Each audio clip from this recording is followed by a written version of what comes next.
বাড়িতে আমার বাবা আর ভাই দুজনেই ফুটবল প্লেয়ার। ছোটবেলা থেকে বাবাকে দেখে এসেছি, আর এখন ভাই আর বাবা দুজনেই মাঠে ফুটবল খেলে।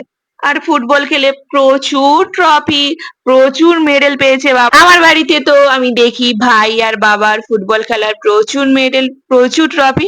আমার তো মাঠে নেমে সেভাবে কখনো ফুটবল খেলা হয়নি, তাই দীঘাতে এসে সায়েন্স সিটিতেই এখানে ফুটবল খেলছি আমি। তাও আবার আমি এখানে গোলকিপার, বল আটকাচ্ছি।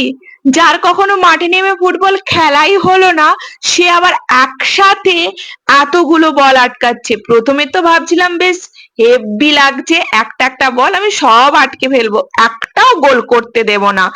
বাট পরপর যখন বলের সংখ্যা একসাথে বাড়তে থাকছে, তখনই বুঝতে পারলাম সত্যি এখানে গোল আটকানো ভীষণ টাফের ব্যাপার। এটা তো তাও কম, এর পরে জাস্ট দেখবে একসাথে কতগুলো করে বল আসছে, তখন আমি কোন পাশে বল আটকাবো আমি সেটাই বুঝতে পারছিলাম না। দেখ, এবারেই তো আসল খেলা শুরু, আসল পরীক্ষা বল আটকানোর, যে আমি কতগুলো বল আটকেছে। আচ্ছা, তোমরা এরকম গেম কখনো আগে খেলেছো? আমি তো এইবারে দীঘায় সায়েন্স সিটিতে এসে খেললাম এরকম গেম। তোমরাও যদি এভাবে গেম খেলতে চাও, চলে এসো দীঘার সায়েন্স সিটি।